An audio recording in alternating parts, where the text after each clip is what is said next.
Hey folks, Colin here from Something's Recording, and today I'm going to show you one easy move for a harder hitting chorus. So today we're going to be talking about automation, but before we dive in, if you are looking to start taking your mixes to the next level and start dialing in your mixing workflow, then I have just the thing for you. It is my 7-step mixing checklist. This is a simple PDF that will guide you through the entire mixing process, step by step, to help you get professional and radio-ready mixes without the hassle and without the guesswork. It is completely free, and you can download it below using the link in the video description. Now let's jump in here and start talking about getting you a harder hitting chorus section. So let me play you the track as it stands here, and you can hear the lift that we have going into the chorus. And then we're going to talk about, excuse me, how we can elevate that lift going into our chorus and get it a little bit harder and get a little bit more energy out of our chorus section. So it's a little bit more of a drop, right? It's a little bit harder hitting. We're going to start here in our 4th verse section, and we're going to take a listen to the transition going into our 2nd chorus here.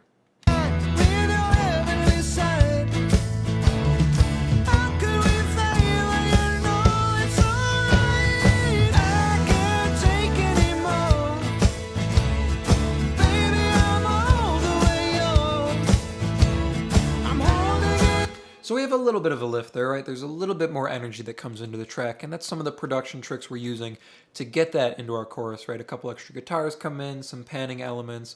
We bump our organ up a little bit to give our chorus a little bit more energy. We got some background vocals coming in, but there's something you can do at the mixing stage to take your chorus section a little bit higher, give it a little bit more energy, and make it hit that much harder. What we're going to do here is we're going to come down to our mix bus. So this is where all of our tracks are feeding. Our entire mix is feeding to this bus right here.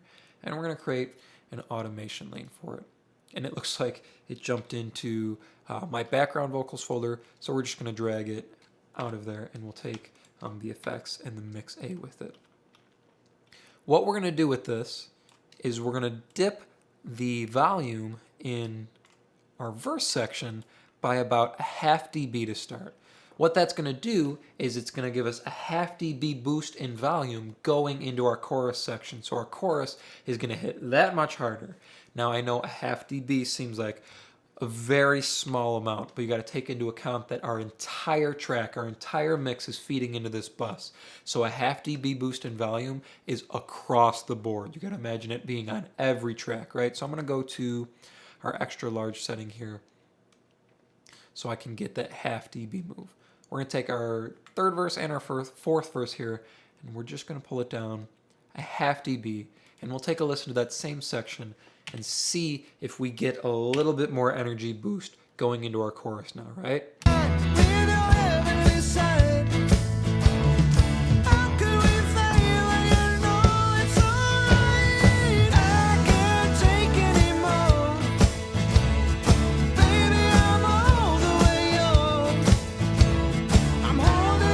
Did you catch that? Did you catch that lift in energy, that little bit of extra oomph that we got on that downbeat of our chorus? Because everything jumped up a 0.5 dB in our track. Now, if you want to go a little bit further, you could pull it down an entire dB. So let's see what it sounds like if we go down another 0.5 dB here. So now our entire verse section is down 1 dB compared to our chorus. So when we get here to our chorus section, our chorus downbeat is going to lift an entire dB in volume. Listen to the energy change here.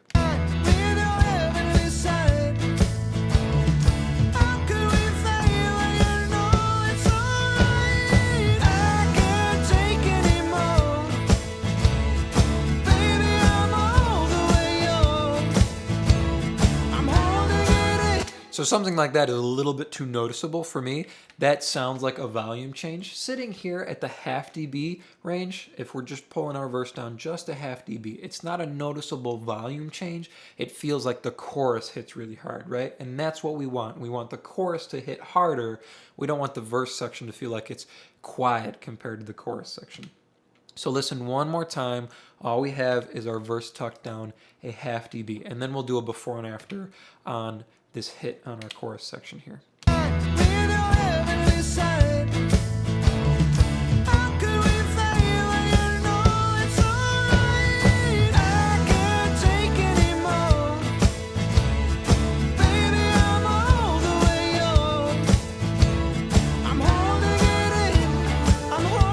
So that move there doesn't feel like it's a volume change, right? If I'm just listening to the track, it doesn't feel like, oh, we're just changing the volume in them.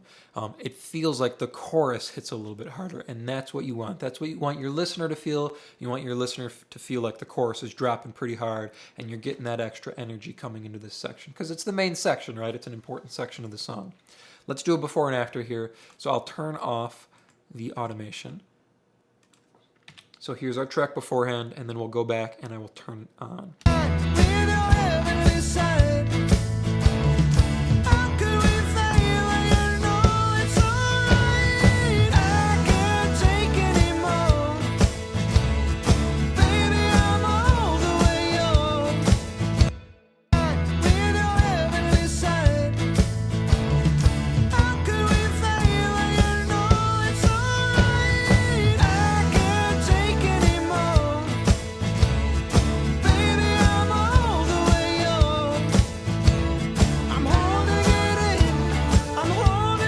So one easy move here that you can add to your next mixes to give your chorus that little bit of extra oomph, a little bit of extra energy, and make it hit a little bit harder coming out of your verse sections, right? So all you have to do, create an automation lane for your mix bus here, and then you just go into your verse sections, highlight them out, and pull them down a 0.5 dB. That way, going into your chorus section, you get that extra boost in energy, but it's not a noticeable change in volume.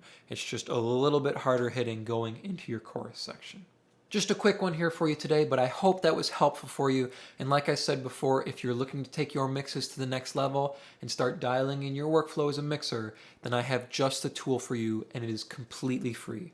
Go ahead and click the link in the description to grab my 7-step mixing checklist and start creating more professional mixes in less time. Thank you so much for watching, and I will see you in the next video.